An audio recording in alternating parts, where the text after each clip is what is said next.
Welcome to lecture number 16. We will continue from where we left. So, let us see where we left. So, this is where we were in the last lecture. What we had done was that we had derived this expression for ionization of dopant.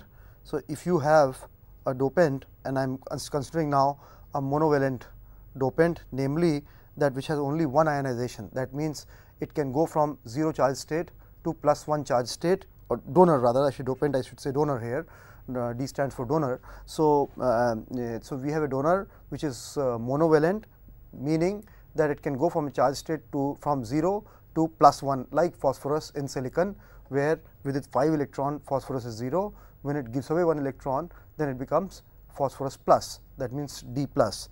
So, if so, then if I add so much quantity of 10 to the power 16 per centimeter cube of phosphorus in silicon, then question we ask is, out of those 10 to the power 16 atoms that we have added of phosphorus in silicon, how many of them are in what fraction of this 10 to the power 16 goes into +1 charge state? Of course, the remaining is in then therefore 0 charge state.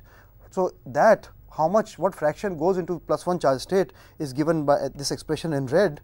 And similarly, if we have a acceptor, monovalent acceptor, meaning thereby something which is in 0 charge state normally, when it and then it can also go in -1 charge state by accepting an electron. So, if you have acceptor like boron, for example, if I have added 10 to the power 16 boron, meaning this number here Na, if I have added 10 to the power 16 number of boron atoms, then the question we ask is, how many of them would go into -1 charge state, and that, or what that fraction will be? That fraction is given by this expression in which is written out in green. All right. If so, then remember, now all these quantities are depending on where the Fermi energy is. Remember, the EA level is known, ED level is known. So, only thing, and Na is known, this is what we have added, and Nd is known, this is what we have added. So, we can determine this Nd plus and Na minus if we know where the Fermi energy is, where this Fermi energy is. That is a question we will answer a little bit later, but this is the expression which tells us how much of it will ionize. At this point of time, maybe let us move on now to our lecture now. First question, let me just try to write this down again one more time for you. This Nd plus over Nd we are deriving as 1 by 1 plus e to power Ef minus Ed by Kt, Kbt, and similarly we are deriving Na minus over Na as being equal to 1 over 1 plus e to power Ea minus Ef by Boltzmann constant times temperature. One thing which I did not mention in last lecture, and something which may confuse you sometime about what these energies are. So, first let me point that out to you, that if you have this as a EC level, this as a EA level, somewhere is the 0, let us say here is the 0 energy. So, with reference to this 0 energy is this EA and EC level. So, sorry, EA, EC and EV level, valence band energy level. And now, if I add the dopants, then as I have already mentioned, that dopant donor is this is the ED level, and this is then therefore EA level. As I have written, there is no confusion, everything is measured with respect to this reference energy. So, EA is this level which we are talking about, that means it is measured from this origin here, from this reference here, However, often if you look at a textbook or if you look at a handbook for this data, if you look at phosphorus and ask for where is the dopant level, then often it is said at 30 milli electron volts. For example, what they are then quoting is that this energy difference. In that case, the energy difference being quoted is not really the ED level with respect to some 0, because that 0 is not specified. If a book gives you, or a textbook or a handbook gives you a number, it is 30 milli electron volts for ED, for example, then obviously it is assuming some reference, and you must know what reference energy it is using. when they say some number like 30 milli-electron volt for a dopant, then it's always with respect to the relevant band edge. In case of donor, since it exchanges its electron in conduction band, then this reference energy really is with respect to the conduction band energy. That means 30 milli-electron volts is this energy, then in that case this energy which I have just marked out here. If it, and it's similarly for boron in silicon, if a energy is given as 10 or 20 or 30 milli-electron volts as EA level, acceptor energy level, then what is being quoted is this energy difference with respect to the band edge. So therefore, when you work on this, then you need to keep track of it, that when you substitute this ED and EA in here, you can't substitute this as 30 milli-electron volts. You have to substitute it with respect to a common reference which is somewhere we don't know where that is. It's choice, it does not matter, because you are always dealing with difference of energies. So whatever is the reference, that will cancel out. The only point is, whatever is the reference you choose for ED here, same reference you must choose for EA also, and then whatever the Fermi energy you will deal with must have also the same energy level. As long as you are doing that, then you are okay. So for example, if this was 10 milli-electron volts and this was, let us say, 30 milli-electron volts, then I will first choose a reference. Suppose I choose a reference as EV equal to 0. Suppose I choose my reference energy to be right here itself, EV to be 0. In that case, I will choose EA, then I will say is equal to 10 milli-electron volts is what I will choose. And somebody asks me what is ED, then in that case ED will be, if this whole thing is EG, if this whole thing is band gap EG, for example in silicon 1.12, then I will write it as I will write ED as EG minus 30 milli-electron volts. Of course, EG also has to be taken in appropriate units, or 30 has to be converted into electron volts also. You have to make sure that units are same, but you get the idea that ED in that case is not 30 milli-electron volts, but band gap minus 30 milli-electron volts. And when you then use Fermi energy or you calculate Fermi energy, then that of course will also be calculated with respect to whatever comes out, number comes out, that always has to be then in that case measured from whatever your reference was, which is EV equal to 0. So this is a point you need to keep in mind, because you will find often the numbers quoted in handbooks which are with respect to the band edges, respective band edges, and you must, if you are going to use them for some calculations, you must you must make sure that you are using at least a common reference. It does not matter what reference you chose, you are welcome to choose anything as your energy reference, as long as it remains the same reference throughout the calculations for every energy quantity, all the energy quantities. So that's one point you need to keep in mind. Now second thing is, let's look at using these expressions, let's look at ionization and a qualitative idea of where the Fermi energy would be. So let's begin with this, and last lecture we are finished at the point where we were talking about complete ionization. And what does that mean? Let's try to understand that for a minute. So one thing I would like to point out, let's construct a picture again, that here is my E conduction band edge, here is my valence band edge, and let's add some donors to it. For example, let's just add only donors, no acceptors. So if I add donors to it like this, here is the donor I have added in it, let's say 10 to the power 16 of these, or whatever that number is. Schematically speaking, I have added here 1, 2, 3, 4, 5, 6 of them here. All right. So if so, then question I ask is, can you determine qualitatively? Let's look at how the ionization will proceed. Suppose the Fermi energy was here. Let's call it EF1. Suppose Fermi energy was here. This is suppose. Then let's look at this expression. What happens? Let's ask what fraction of donors are the phosphorus atoms in silicon that I have added. How many of them are ionized? What fraction is ionized? Now notice EF in this case, EF minus ED is what appears. Now, if you look at EF1, so therefore, if you look at EF minus ED in this picture that I am showing here, this picture I am showing here, you see that this number would therefore will be very large negative. It will be very negative number, because EF is much smaller than ED. So, it will be a large negative number. What does that mean? That means that what that means is that this exponential quantity will be almost 0. This quantity will be almost 0, and hence what will we have? This end ratio of ND implies, this implies ND plus by ND is almost nearly equal to 1.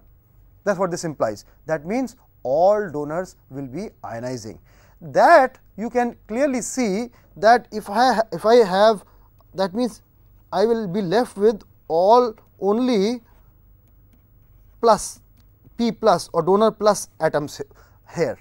At this level, I will show P plus. The electrons, the fifth electron which was with it is gone, it is ionized.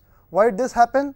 You must also understand this Fermi energy represents average energy approximately, not exactly precisely, but it represents approximately average energy of the entire electron system.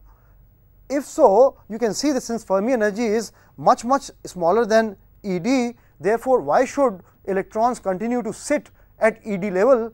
We can lower the energy by going to EF level. So, since EF, roughly speaking something like that, therefore, they will rather live at EF level if that represents the average energy. So, therefore, it is logical to think that all phosphorus atoms would be ionized, and as long as ED minus EF is substantial, let us say more than 3 kT, in that case what we will have is that all the phosphorus atoms will be completely ionized. Now, suppose Fermi energy is right here. This is, if you suppose Fermi energy is moved right here, I am writing at EF2, write it a little bit more cleanly here. So, it is Fermi energy is moved here, just where the ED level is.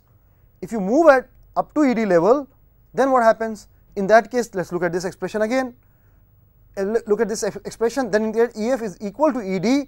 That means ND plus by ND, this fraction is exactly half. This fraction is half.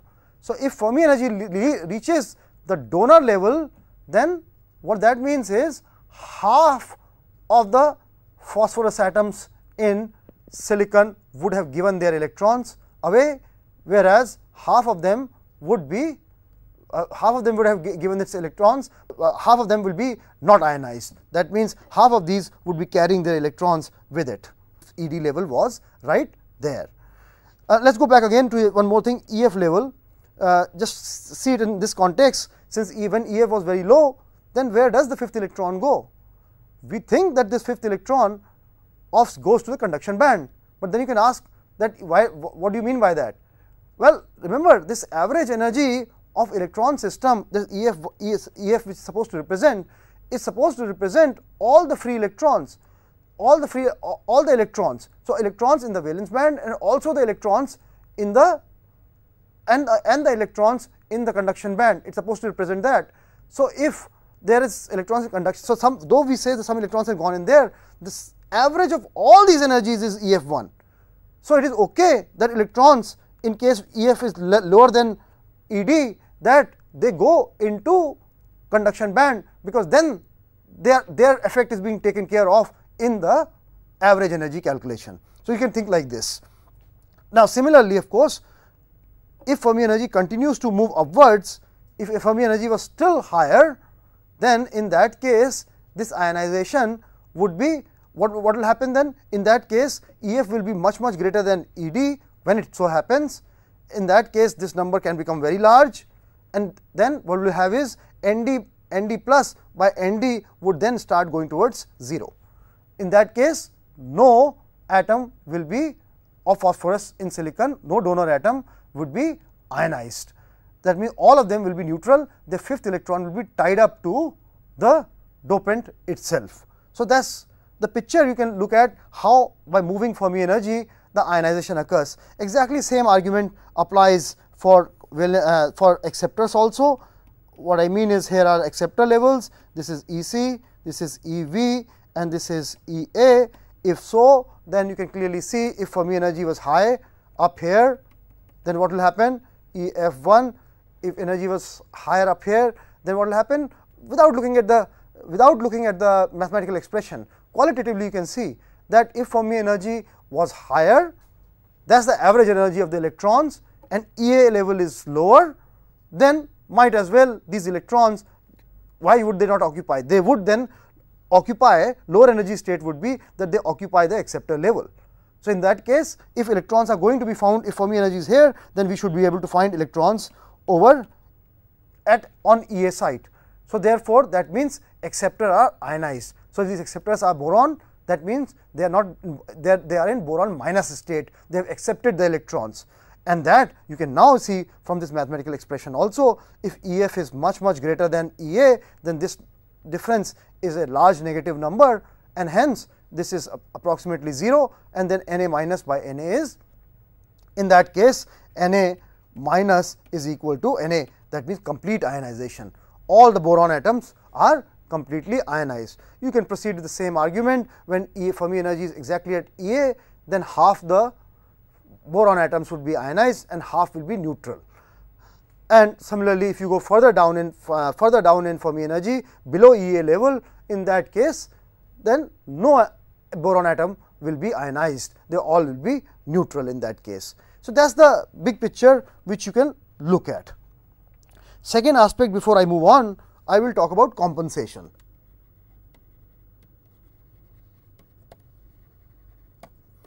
Now, what I am going to do is I am going to add two types of dopants in a semiconductor, EC, EV, back to the same picture, and now let me add this time both acceptors and donors simultaneously, and I am showing fewer of acceptor levels and more of donor levels. Similarly, I could draw something like this, more of acceptors and fewer of donors. So, what would happen in this case? What will happen?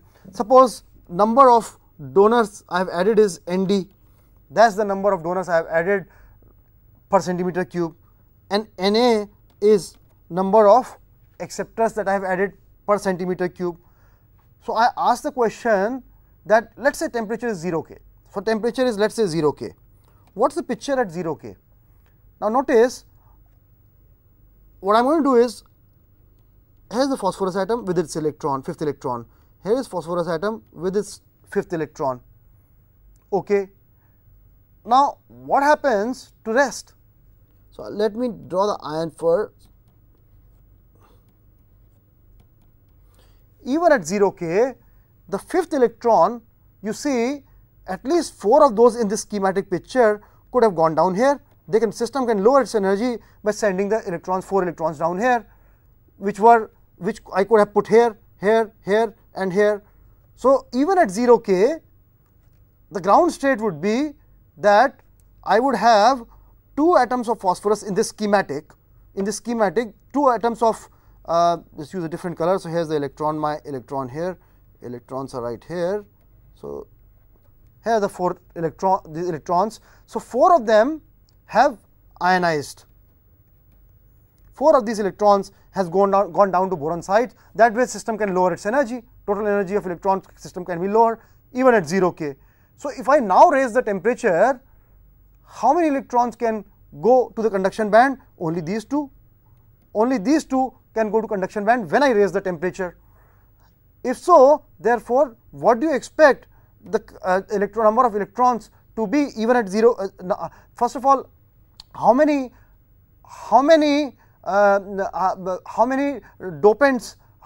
dopants Nd will be not ionized? That clearly number is equal to Nd minus Na. That means even at 0, then that means if I add this number is 10 to the power 16 and this number is 10 to the power 15 is what I added.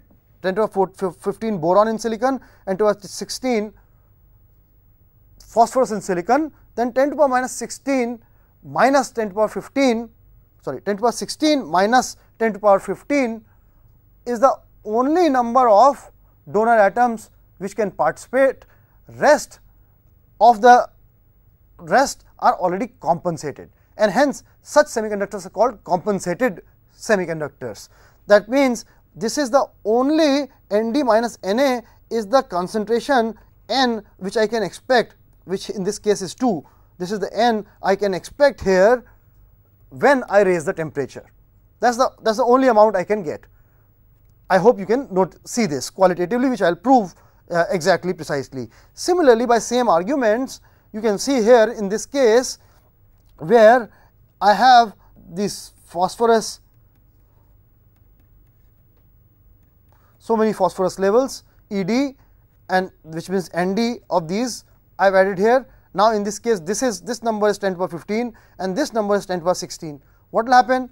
These electrons will, at least these 4 electrons will come down here even at 0 K. Suppose temperature is 0 K. So, these 4 electrons will come down here. So, what do we see?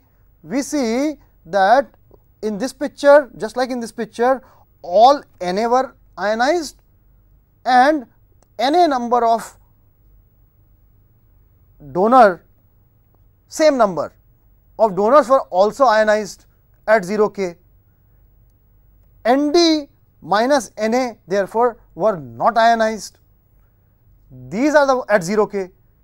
When I raise the temperature, it is only these which can give their electrons to conduction band. Therefore, same argument here.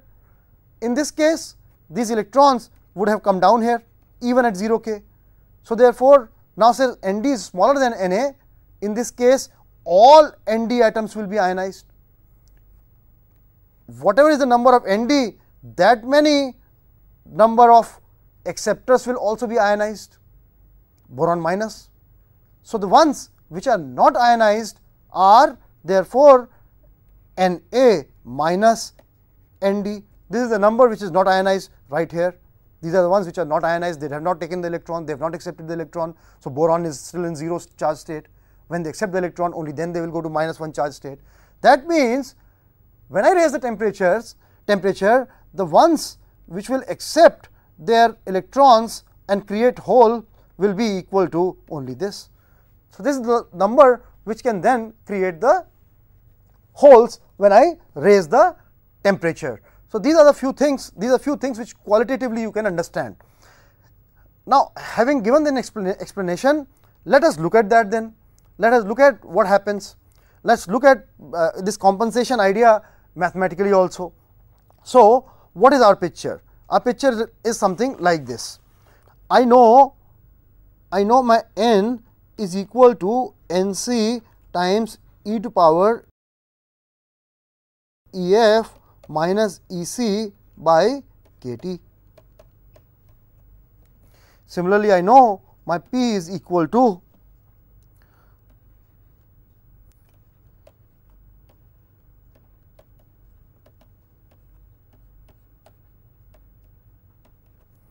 okay. Now, my question is determine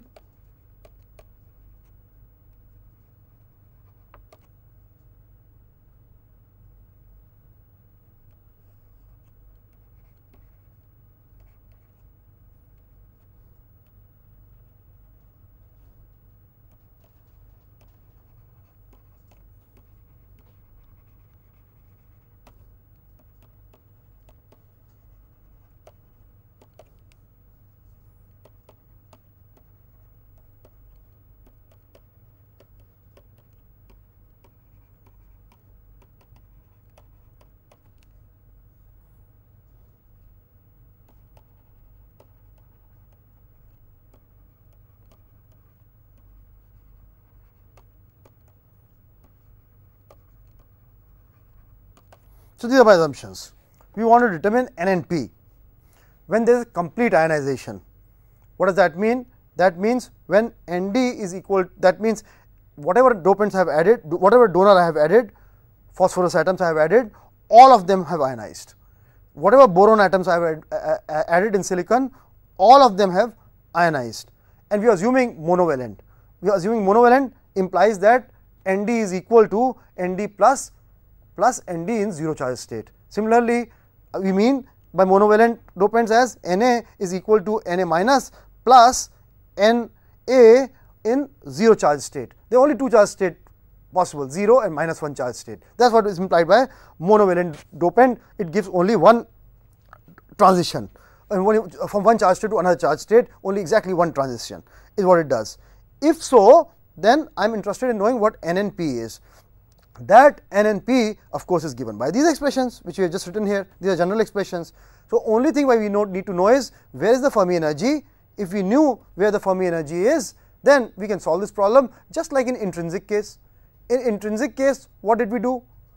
In intrinsic case, what we did was that we wrote down the definition of intrinsic condition, that n is equal to p. When we wrote n is equal to p, that expression then gave us where the Fermi energy is. We calculated EI, that is the Fermi energy level. Something similar we will have to do here. We will have to define now what additional, we need one more additional condition. Alright, so let us write down that additional condition. That additional condition, if you look at in intrinsic semiconductor, n equal to p, was very natural for us to write. That exactly represented charge neutrality condition. That means that you see, when an electron is created by thermal means in intrinsic semiconductor, correspondingly I must have a positive charge also. If I didn't, then charge neutrality would not be maintained. So, to maintain in a semiconductor pure silicon, then I therefore demanded that n should be equal to p. That we wrote in a logical way, but if you think about it, that really represents charge neutrality. In this semiconductor also, where we have doped, the charge neutrality should be maintained. That means in silicon, the boron I add, those boron atoms are not charged, they come with 3 electrons. So, that means they are in zero charge state. That is what I have added. In silicon, I have added phosphorus, they come with 5 electrons.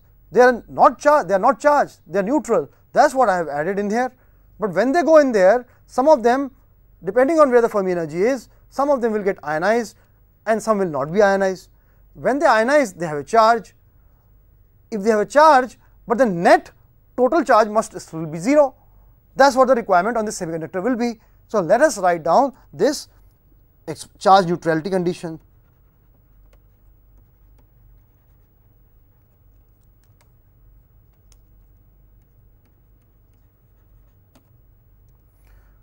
It said, what are my negative charges? My negative charges are n. What else is my negative charge? Of course, Na minus. The boron atoms I have added and have become minus charge. Some may be in zero charge state, but since I am assuming complete ionization in this case, of course, therefore, I will assume immediately I will assume that same thing, all of them are ionized just after this, but this is general expression. Similarly, number of positive charge should be equal to positive charge, and positive charge is because of holes plus Nd plus. This is my charge neutrality condition. Now, let us look at the consequence of this assumption. I have made assumption that Nd is equal to Nd plus, Na is equal to Na minus as a consequence of complete ionization. What that means is that if this is Ec, this is Ev, I do not need the details of where Ea and Ed levels are, Ed and Ea, as long as Fermi energy is somewhere in this region here below Ed and above Ea, then I have shown to you that complete ionization will occur. As long as Ea is below above Ea, Fermi energy is above Ea and below Ed, then all the dopants will be ionized. Let us say 3 kT from each of these points, the Fermi energy is away from that. In that case, that all the dopants will be ionized. So, since I have assumed that there is a complete ionization, I am assuming that Fermi energy is going to, whatever Fermi energy we calculate, is going to come out in between this region. And if it is going to come out in this region, then clearly then these expressions are also for N and P are also valid in this region. In this region, as you know, 3 kT away from Ec and Ev, these expressions were valid, and hence these expressions would still be valid if Fermi energy is even 3 kT away from Ed and Ea levels. So, therefore, in that case complete ionization will also occur and these expressions will be valid, which I am about to use therefore. So, first thing I will write in this special case, while this is a general case, and in the special case therefore, I will write in this special case n as equal to n plus Na equal to P plus Nd. So, I will write it down like this, because Na minus was equal to Na and Nd plus was equal to Nd. Now, let us solve for a case if Nd is greater than Na. Let us assume, you could assume Na is greater than Nd, that will find, we will find what the result it gives us. So, let us continue on this next page. So, n plus Na is equal to P plus Nd, all right, and we are assuming Nd is greater than Na. You do the exercise when Na is greater than Nd, just like I am proceeding here. If so, then I have another expression. Remember, since n is equal to e to nc times e to power E f minus E c by k t,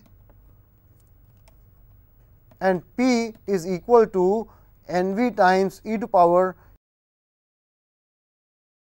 E v minus E f by k b t, and remember product N p we have shown is equal to Ni square, that we have, that also we know, that must always be true. So, I am going to write this expression as n plus Na equal to Ni square by n plus Nd. You see, now since Ni square I know, since I already know what Ni square is, it is a material property. Recall, Ni square is equal to Nc Nv e to power minus Eg, which is band gap, by k b t. That is what we had calculated. So, therefore, I know what Ni is, since I know the band gap, whatever temperature you are talking about, this is a constant, this is a material. Once a material is specified, these are density of states of that material. These are numbers which are known, and the expression for that was also given. If you know the effective mass, then you know Nc and Nv. All right. So, if that is the case, then since I know Ni, therefore, I can substitute in here. Now, you see, is this expression only in n, and I can easily calculate what the value of n will be in this case. So, that is how simple it is. So, let us do that. So, I am going to write this as n square minus Nd minus Na times n and minus Ni square as equal to 0. So, I have a quadratic equation here. So, what is then equal to n is equal to Nd minus Na plus or minus square root of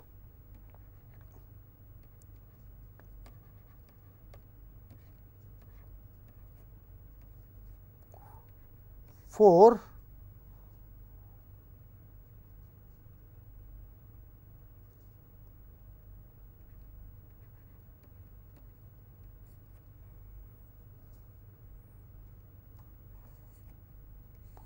divided by 2.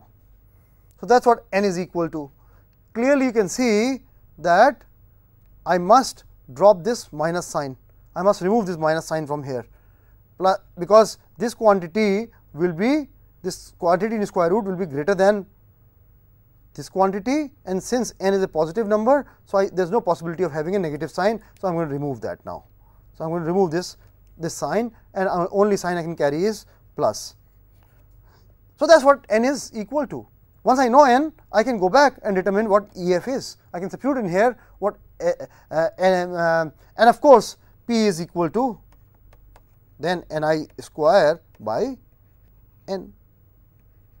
So, you can determine n and P, and of course, you can determine whatever the Fermi energy is from either of these two expressions. That will give you same number, does not matter, that will come out always right, because Ni square is this quantity anyway that has been used. These two expressions has been used there. Okay, let us proceed further a little bit. When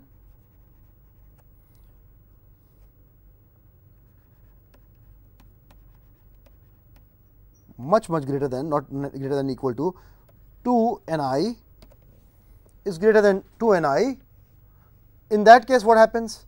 I can drop this term, this 4 Ni, I can drop this term, because Nd minus Na square will be much greater than 4 Ni square in that case.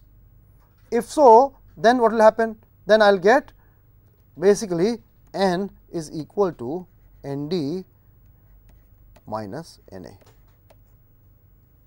This is a key result. And that means also that P is equal to Ni square by Nd minus Na. All right.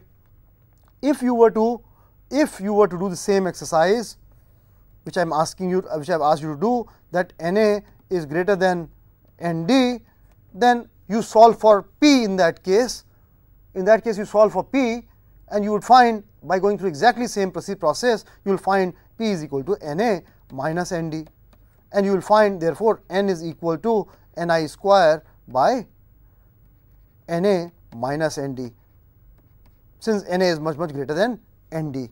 So, these are the two values you will get, and you can determine where the Fermi energy is also based on any of these expression. Now, notice this result which we got, this N is equal to Nd minus Na. Recall that this is exactly what the compensated semiconductor was. When we said, since in this case donors are greater than Na, you recall this picture we have drawn here, where Nd is greater than Na. I have shown 6 levels here and 4 levels here.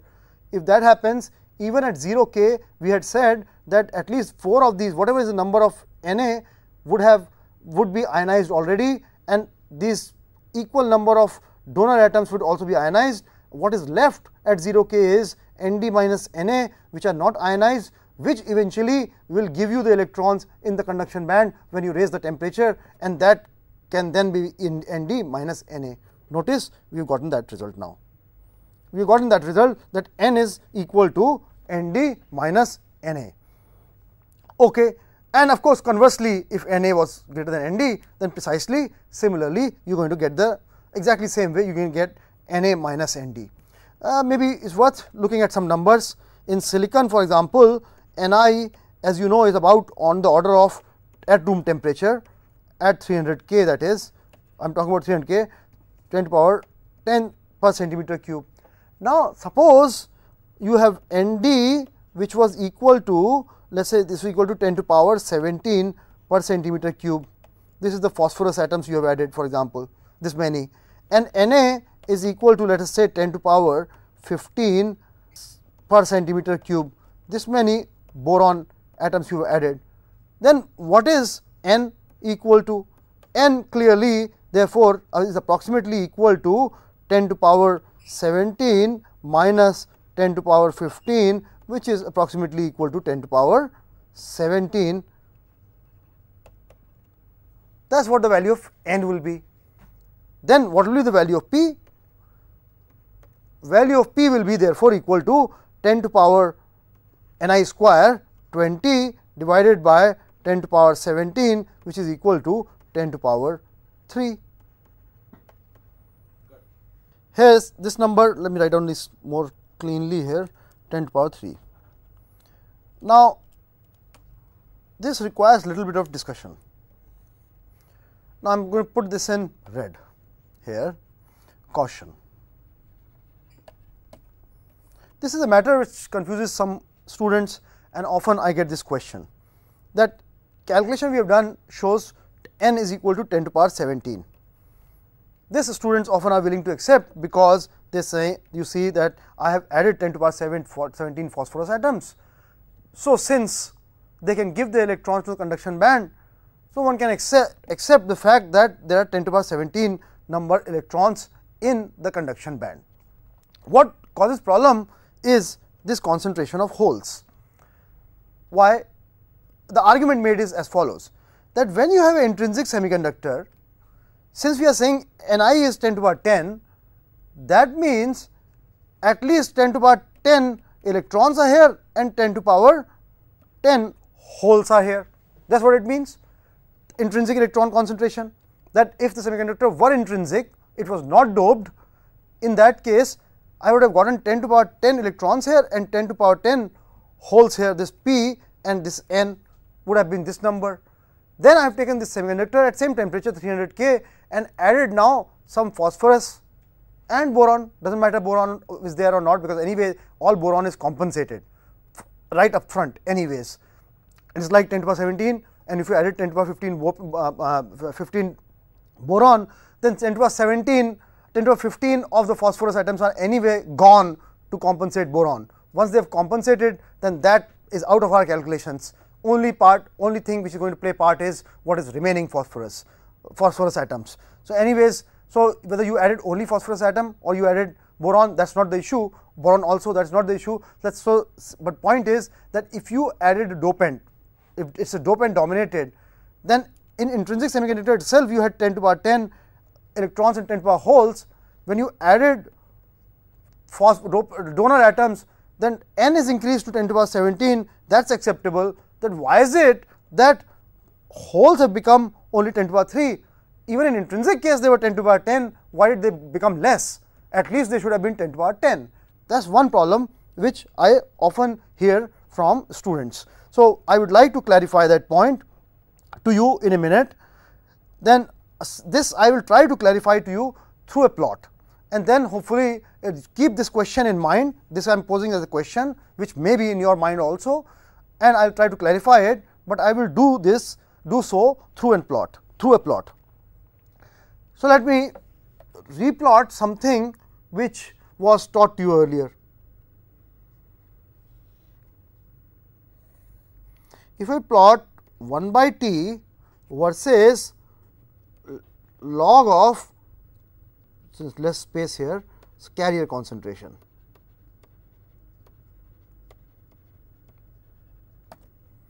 Whether n or p, does not matter, n or p, whichever way is more dominant, is what we are plotting. You will recall the way we had plotted was that here is a semiconductor, silicon or whatever it is. We had said that the intrinsic electron concentration, this Ni varies as Nc, Nv, which has a very weak temperature dependence, 3 to the power 2 type of temperature dependence, e to the power minus Eg band gap by 2 kBt. That is what we had written, and therefore we had said that this slope would be equal to Eg, correspond to Eg by 2 kb. That is what we had said. All right. Now let us say 300 K, this is silicon. If you are looking at 300 K, let us say, then what happens at 300 K? Here is, let us write down a number here somewhere. Let us mark out a number somewhere. Here is 10 to the power 10, let us say, in case of 10 to the power 10, which means I am plotting on log scale, but this is n, this is n equal to this much, Ni, or n carrier concentration is equal to 10 to the power 10 per centimeter cube, and if you plug natural log of it, then it is actually natural log of 10 to the power 10. That is what this number represents here. All right. So if that is the case, then right here, and this temperature is 300 K. This temperature is corresponds to T, corresponds to equal to this. So I am plotting 1 by T of course on this scale, but the temperature here corresponds to at this point 300 K. So this is 10 to the power 10 is Ni in case of silicon, which is what we have used here. But now notice that what happens to my n? My n is equal to Nd minus Na, and it is independent of temperature. It is independent of temperature, it is about 10 to the power 17 in this case, in this example which I have constructed here. So let us plot this n here now also with a separate line on the same graph.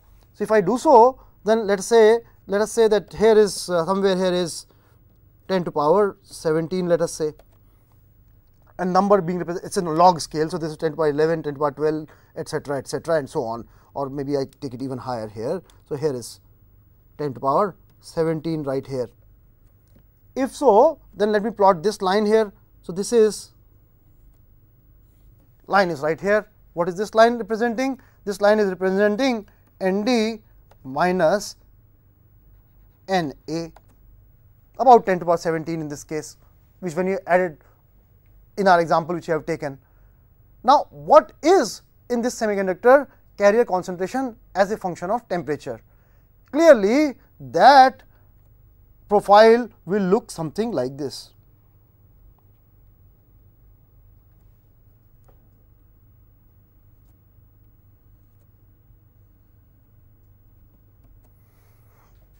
Meaning thereby, with this blue line, basically if it was semiconductor was intrinsic, then it would have followed green line.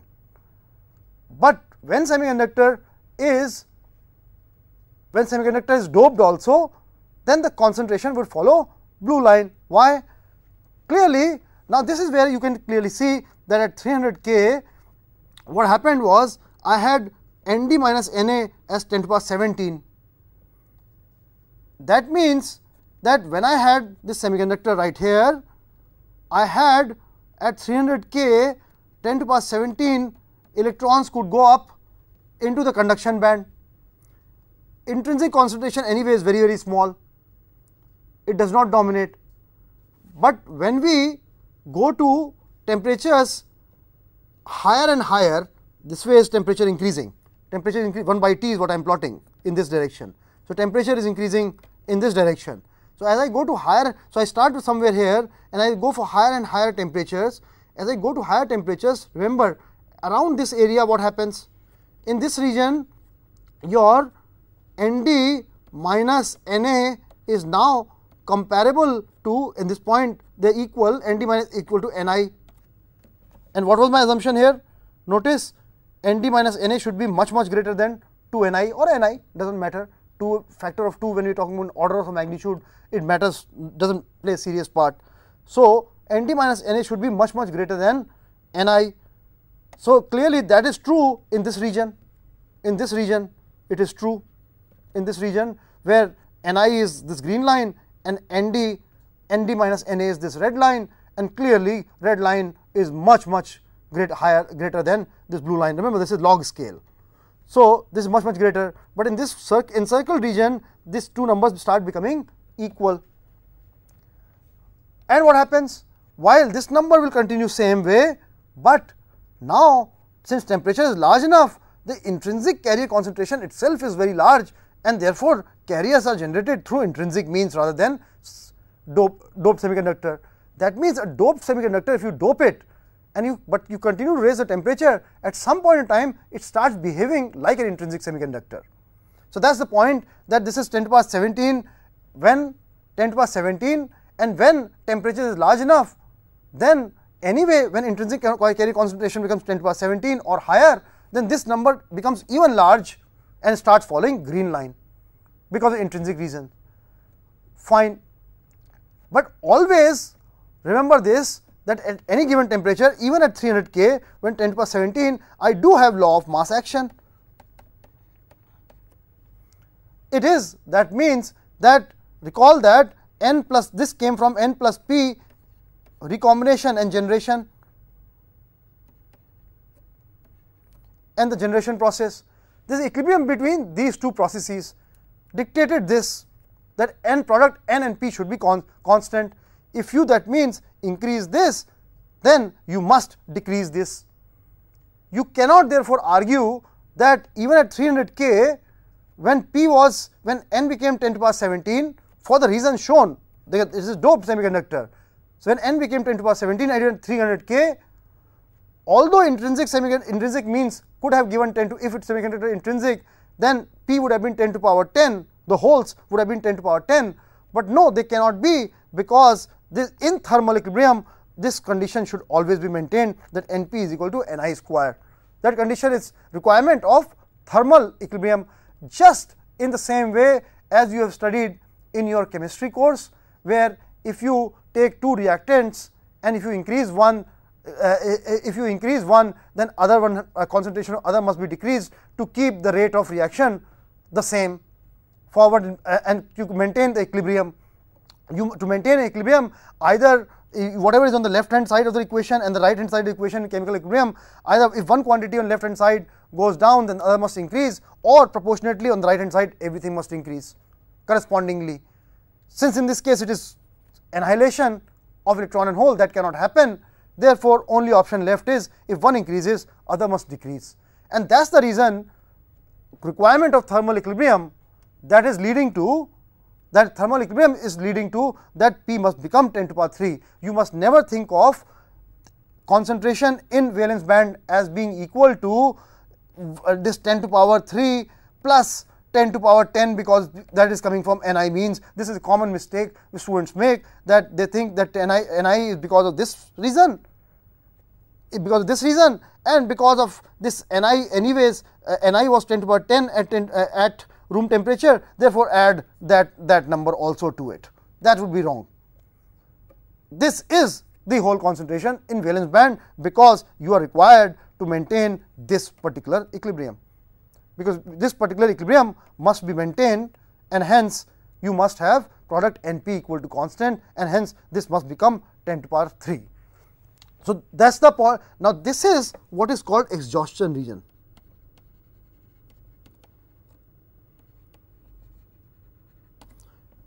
This is where really the semiconductors work. So, this is clearly, or this is, or maybe I can go further, maybe erase this and draw it a little nicely now. This is the region, this is the region